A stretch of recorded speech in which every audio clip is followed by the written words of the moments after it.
तारिक,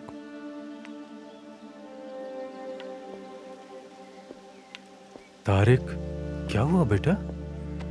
डरो मत बेटा, मैं हूं। ऐसे अकेले क्यों बैठे हो? वो पेड़ देख रहे हो? कितना बड़ा हो गया है ना? याद है कितना छोटा सा था, हम साथ में इसे लाए थे। हमने एक बूढ़ी औरत से एक पौधा लिया था।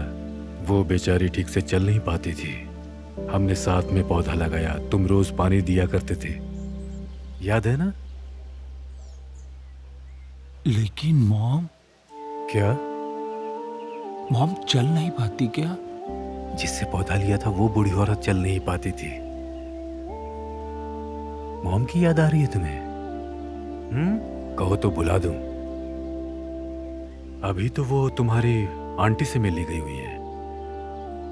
तुमसे मिलकर गई थी, तुम बाहर सोफा पर बैठे थे, तुम्हारा गाल भी चूमा था मॉम ने। हाँ देखा, याद आया ना, गाल चूमा था।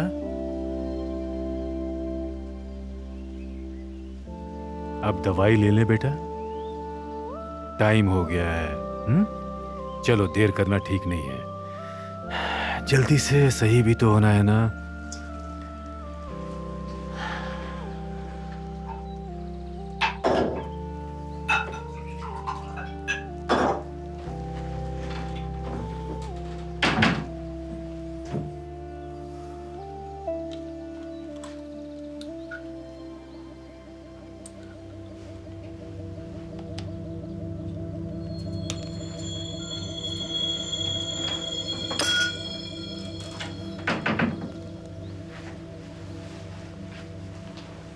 ये लो बेटा दवाई, अब पी लो इसे जल्दी से।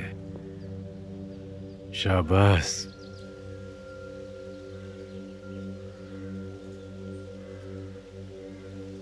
ये हुई ना बात। चलो अब कुछ देर आराम कर लो, ठीक है? मैं रूम में ले चलूं तुम्हें? थोड़ा आराम भी जरूरी है बेटा। आओ चलो, मेरा बहादुर बेटा। शाबाश, चलो मेरा प्यारा बेटा, चलो आराम से। हाँ।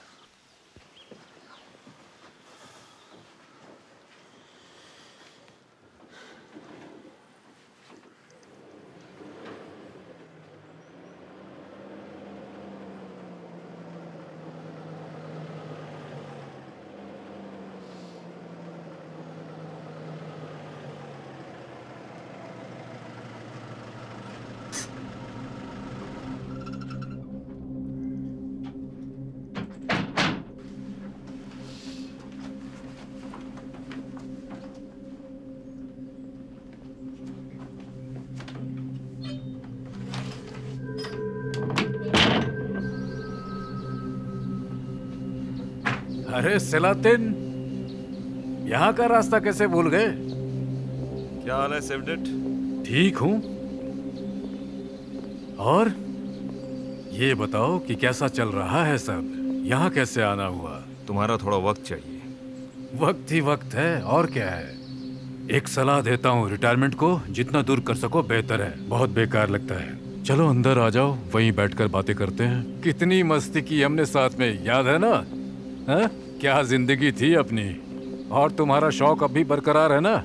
पूरी की पूरी बोतल पीकर गाड़ी चलाने के चर्चे थे तुम्हारे, याद है ना? चर्चों की चिंता मत करो, इस वक्त घर में कोई नहीं है। और क्या खाओगे ये बताओ, तंदूर बिल्कुल गर्म है। नहीं, एक गिलास पीने का पानी दे दो बस। क्या बात है, सब ठीक तो है ना? मैं यहाँ ऑफिशियल विजिट पर आया हूँ और मेरे पास ज्यादा वक्त भी नहीं है। चलो अंदर चलते हैं, बैठकर बात करते हैं।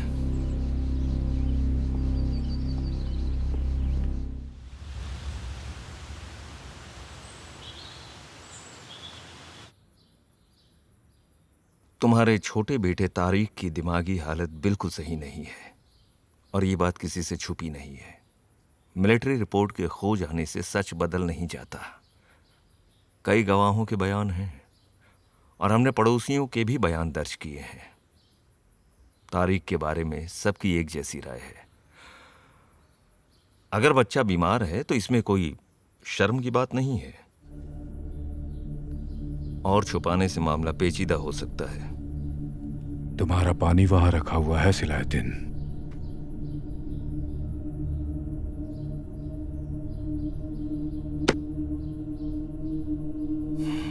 हमें शक है कि तारिक ने ही अपनी पत्नी और उसके प्रेमी का कत्ल किया है। सारे सबूत उसी तरफ इशारा कर रहे हैं। यूसुफ की छानबीन में भी यही बात निकल कर आ रही है। देखो, पुलिस डिपार्टमेंट को तुमने अपने बेहतरीन 40 साल दिए हैं। मैं चाहता तो पेट्रोल कार में भी आ सकता था, क्योंकि बात करने की गुंजाइश थी नहीं। तुम्हें और तारिक को गिरफ्तार कर सकता था, और इस बात को तुम मुझसे बेहतर जानते हो। मेरी जगह तुम भी ऐसे ही करते क्यों? मैं तुम्हारी बहुत इज्जत करता हूं, इसलिए खुद बात करने आया हूं। यूसुफ कल से लापता है। सोचा कि खुद आके पूछूं तुमसे कि क्या तुम्हें कुछ मालूमात है? 1996 पिनाबासी नाइट क्लब। हम आराम से बैठकर ड्रिंक ले रहे थे। रेडियो पर मैसेज आया, 2 गोलियां चली हैं। उस दौरान तुम्हारी वाइफ प्रेग्नेंट थी। उसी सुबह तुम्हें घर से कॉल पर यह खबर मिली। पहले तुमने मुझे बताया।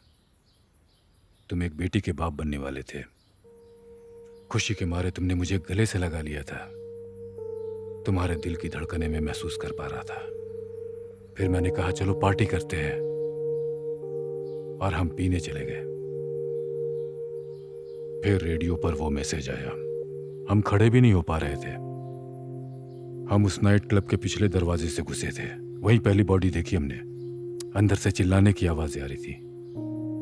उस कातिल ने बंदूक एक लड़की पर तान रखी थी। इससे पहले हम कुछ कर पाते, उसने गोली चला दी। लड़की जमीन पर थी। मैंने ऐसे ऊपर हाथ करके 2 का सिग्नल दिया, मतलब 2 बॉडीज। फिर मैंने अपनी बंदूक लोड की। तभी सामने से एक लड़की चिल्लाती हुई और भागती हुई हमारी तरफ आई। उस कातिल ने उस पर गोली चला दी। उस लड़की ने हमारे सामने दम तोड़ा। बेहद कम उम्र की थी, अच्छे घर की थी। अब 3 बॉडीज थी। रेडियो पर 2 बताई थी, यहां 3, मतलब टोटल 5 बॉडीज। जब उसकी गोलियां खत्म हुई तो हम अंदर गए। तब तक वो फिर लोड कर चुका था और गोली चलाने के लिए वो फिर से तैयार था। हमें बिल्कुल भी अंदाजा नहीं था कि वो कितने असले के साथ रैम्बो की तरह वहां आया था। मैंने तुम्हारी तरफ देखा। तुम डर से कांप रहे थे। मैं समझ गया था कि उस वक्त तुम अपनी बीवी और होने वाले बच्चे के बारे में सोच रहे थे। अंदर से चिल्लाने की आवाजें आ रही थी और वो गोलियां चलाता जा रहा था। अंदर जाते तो वो हम पर भी गोलियां चलाता। तुम डर के मारे अपनी बंदूक तक नहीं साध पा रहे थे। फिर मैंने तुमसे कहा था कि तुम यहीं रुक जाओ, और मैं अकेला ही अंदर चला गया। पहली गोली उसने मेरे पेट पर मारी।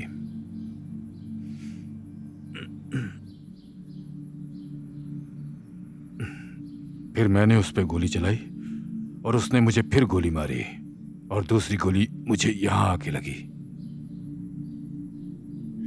6 लोग मरे। एक वेटर, बाकी सारी लड़कियां, जिसमें एक 19 साल की थी। मैं एक बेटी चाहता था, पर शायद मेरे नसीब में नहीं थी। और मैं चाहता था कि तुम्हारी बेटी को माँ बाप दोनों का प्यार मिले। ऊपर वाला ना करे कभी तुम्हारे बच्चों को कोई तकलीफ हो। वो हमेशा सही सलामत रहे। अब तुम पानी पियो और फिर चलते बनो यहां से। और दोबारा खाली हाथ मत आना। यहां सबूत के साथ आना, और साथ में पेट्रोल कार भी लाना। और बात करने की सोचना भी मत। भाड़ में गई तुम्हारी इज्जत।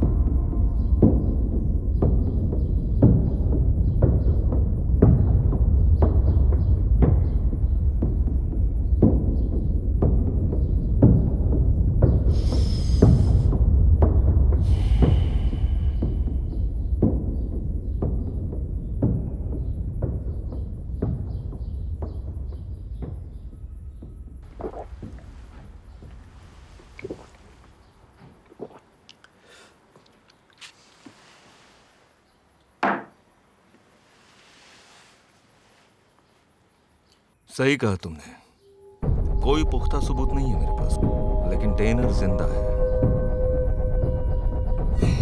छुपा हुआ है कहीं।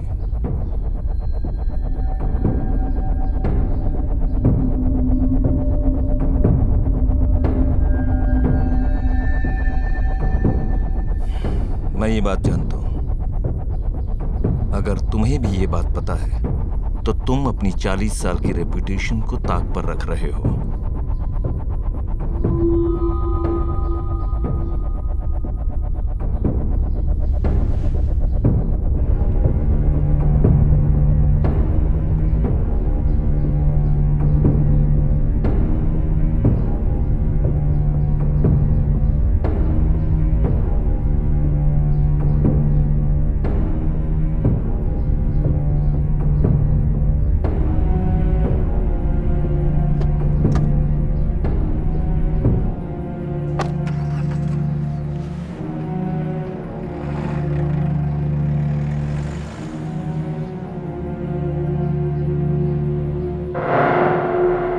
तारिक,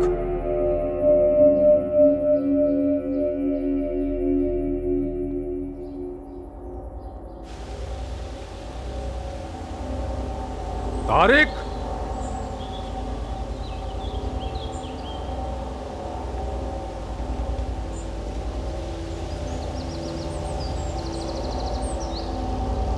तारिक।